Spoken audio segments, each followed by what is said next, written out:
Okay, the knife is out of the second draw, and I cleaned it up just a little bit. Really, the only thing that was on there, besides some of the color you get from heat treat, was that talc powder. So I knocked it off there and brightened the blade up, and I've mounted the guard on here just temporarily because I'm going to strike two very important lines.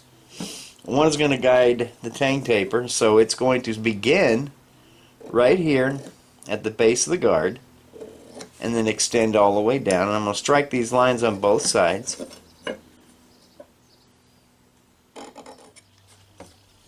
then the other line I'm going to strike is going to be to show me where to start my plunge cut. So these knives have about a 1/4 inch of free area where it remains flat.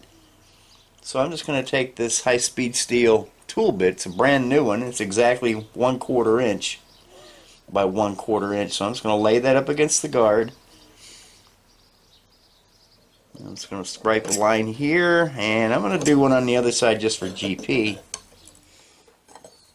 Okay, I've got the guard removed, and now I'm ready to lay out my cutting edge.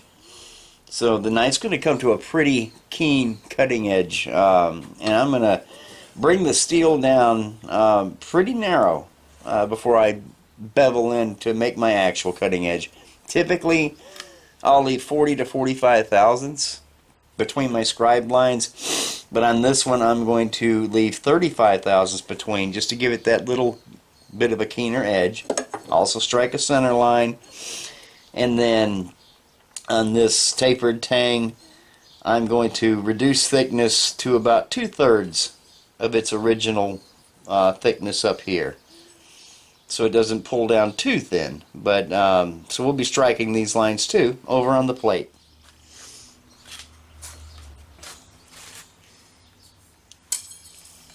Set my height gauge to give me my scribe lines. So this is a carbide cutter on this height gauge, so I'm not worried about it being able to scribe a nice deep line in this knife steel, although it's a little harder than if this knife were annealed. It's a good thing because it's a good testimony to your heat treatment. There we are. Run one on the other side.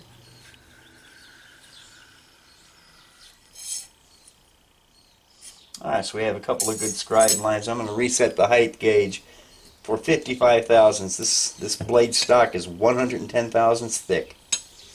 So I'm going to do that, and then I'll set the height gauge again to catch the Tang Taper. I won't show that, but then you'll see me over at the grinder. I believe I'm going to taper the tang first. Okay, I'm getting ready to grind the Tang Taper.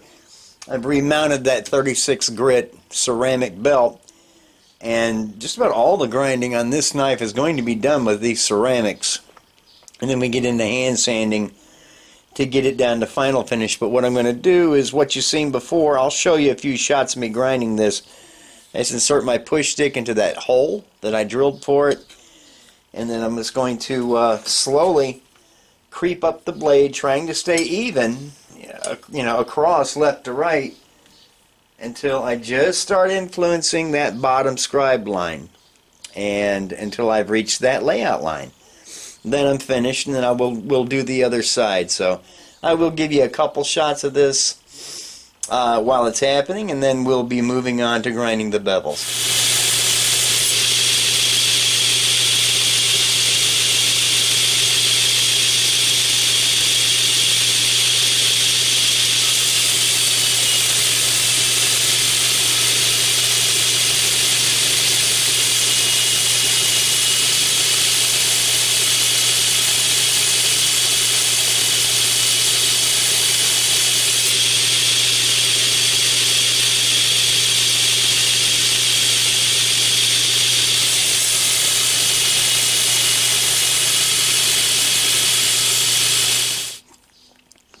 Okay, I'm just getting up into this area, so I'm going to get off of this 36 and I'm going to move up to an 80 ceramic, and I'm just about touching my layout line, And the only part of my layout line that I watch is right here at the tip. That's the furthest away, so that's going to be the narrowest part of the taper.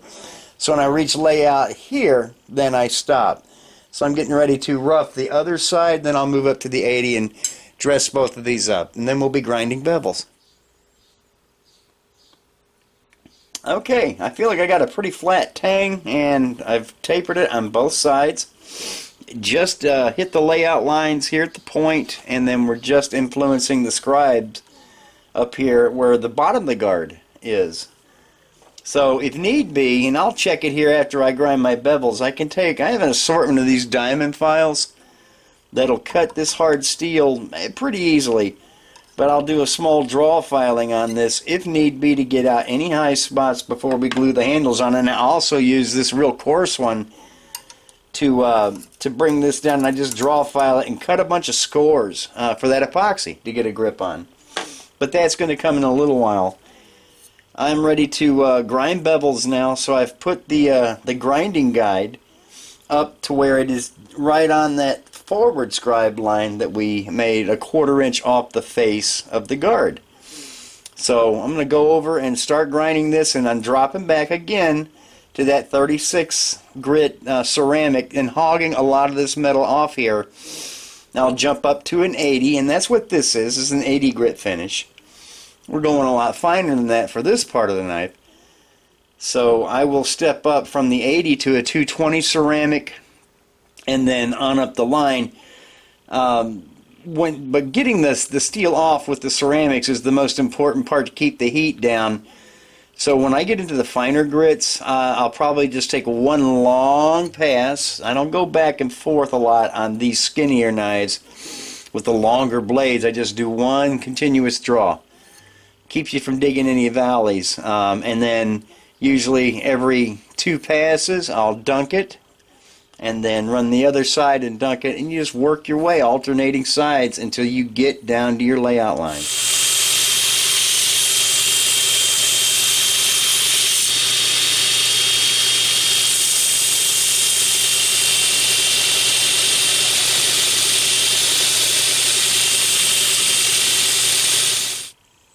Okay, the 36 grit really gets the steel out of the way pretty quickly. So I'm just bringing the flat I established down here out just with slow passes. But this is about as close as I want to get to the layout lines and up here at the top with this grit belt. So I will do the other side to this point, and then I'm stepping up in grits. And I'll show you the knife after I get it to say a 220 finish.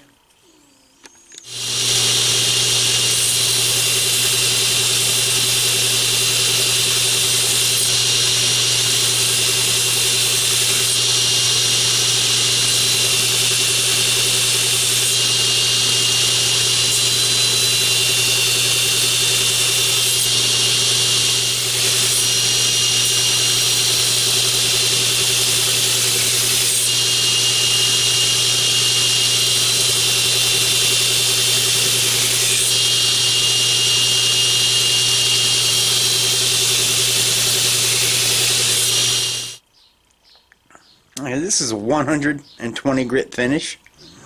I'm getting ready to take this guide off before I go up to 220. But I am just to the edge of the knife up here, and I'm just barely seeing layout lines. And I'm leaving the tip just a tiny bit fatter in proportion to the rest of the blade. I want a stronger tip. But we're just about done grinding this knife on the machine. I think I'll be working these flats by hand. Before I go too much further on this, I want to take this off and get the 2 flats where the guard's going to be in shape. Okay, we've gotten up to a 220 finish. We've gotten our flats addressed. So from here on out, this is all hand finish. So I'll be moving over to the rotary vise, and I'll put a long brass backer under this thin blade. I'm going to start working each side and these flats by hand till I get up to about, going with about a 2000 satin finish on this knife. And I will show you little shots of that as it progresses without getting into it too much, because I'll put you to sleep. but you'll get to see each step, and then we'll be putting the guards on, getting a handle on this thing.